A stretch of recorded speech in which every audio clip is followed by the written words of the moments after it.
Eta ontxe, zelan Bermeo Monindabe aldaketa, behi hasiko zatu ezta? Guzua bezartzen,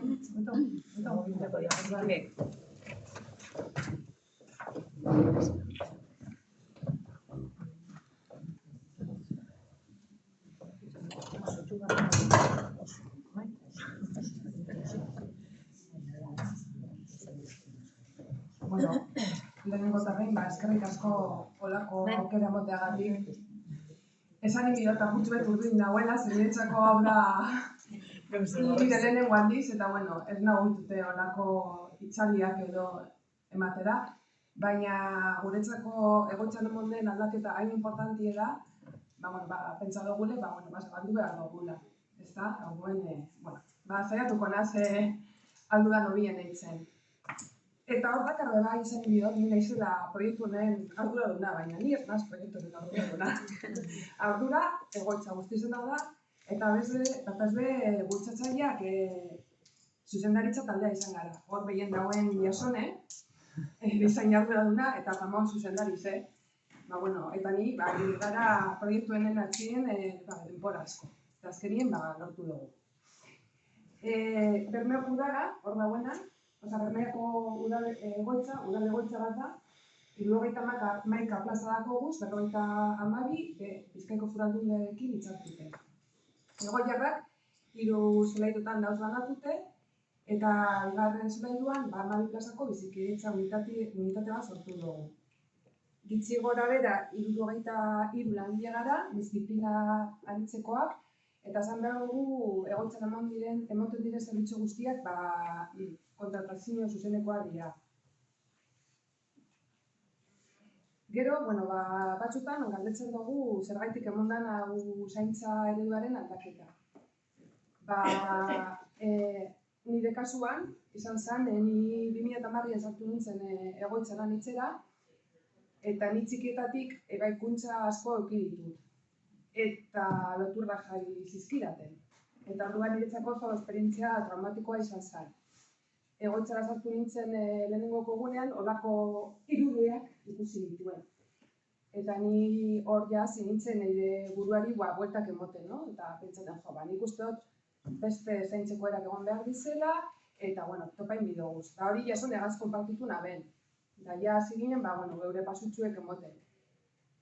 Da, joan ginen, anak emandako hitzaldi batera, hori izan zen hau aldatin bide, zaintzeko beste erabatzu dauz, eta hor argi ikusten dugu, hori beste zaintzeko era dauzela, askoz behar duinagoak eta etikoak zirenak, eta hasten gara oso txikiak emoten.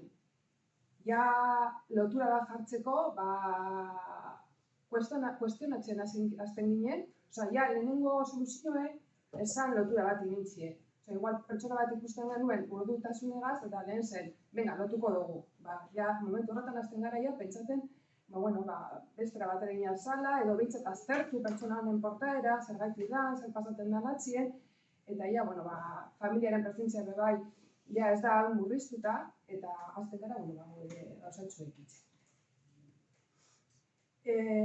Zelan egin dugu? Hor ikusten duzue. Etxekulez da gure proiektuaren izena. Bermeon etxekulez da etxien bezala.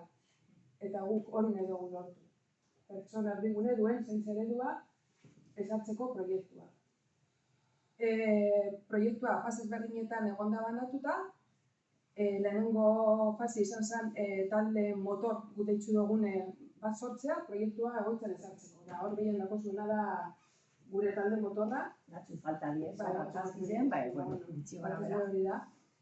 Disiplina anitzeko taldea izan da, hor egon gara erizaina, arreta zuzeneko arduraduna, gizarte langilea, arreta zuzeneko langilea, garbitzaileak, mantenua, sukaldea, hor danok eduki dugu gure gartitzu. Pentsatzen dugu hau proiektua egoitza guztizena dela.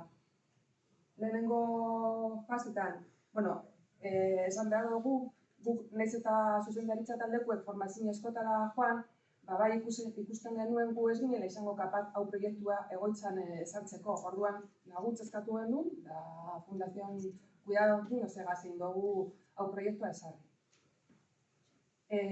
Diagnostiko bat egin da, egoitzana, jakitzeko zein zan egoera, eta balorazio bat.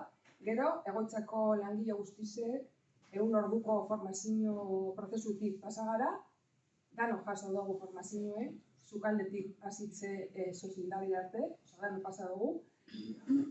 Eta gero azkenengo zatizek ja izan da, alkularitza estuak entzeko eta pertsonan zindartuako arreta eredua ezartzeko. Zaitasunak, ez da izan prozesu erraz. Batzutan desanimau gara, asko. Guk pentsatzen genuen dana ondo zegoela, dana aurrera doala eta dana, baina batzarpitzen ginen talde gidarizegaz, da hor batzutan euren partetik beste lankideekiko jarrera negatiboak jasotzen genituen, eta kutsatze efektu handia zegoen, eta guretzako izan da batzutan oso handicap handi zen. Gero bebai familiarekin zaitasunak, ze familiak ez zuten ulertzen zaintzeko eredu berri hau, batez be medikazioak intzerakoan, batzutan atzera egin behar izan dugu, eta azkenik porrot egitearen beldur. Ze batzutan dugu, hau ez du aurrera, atzera bueltatu beharko gara, eta guretzako hori oso frakaso handiz izango zen. Eta orain beste zaitasun bat ikusten dugu. Jarraipena zelan, ez da, ze urte betetan egon gara Fundación Cuidadokin ozegaz, baina orain bagoaz, eure bagoaz, gu bagoaz aurrera, eta orduen bakarri da, hor gauza putxu bet, ikusten zelan bideratu dugu hau dana.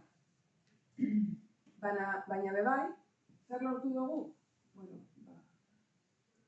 Gure egoitzan paradigma aldaketa bat egon da.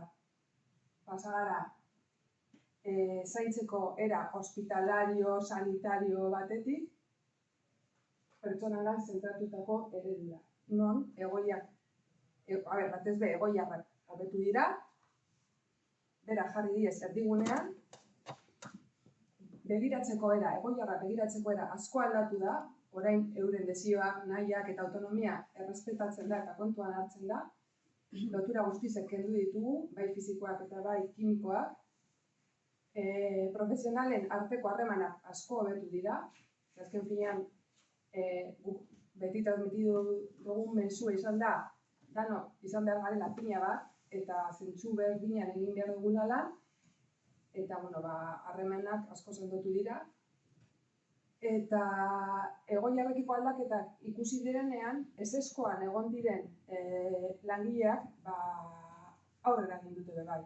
Eurek ja ikusten da bie, gure egoitzan ez dagoela zaintzeko beste erarik. Hau da zaintzeko era, eta holan jarraituko dugu.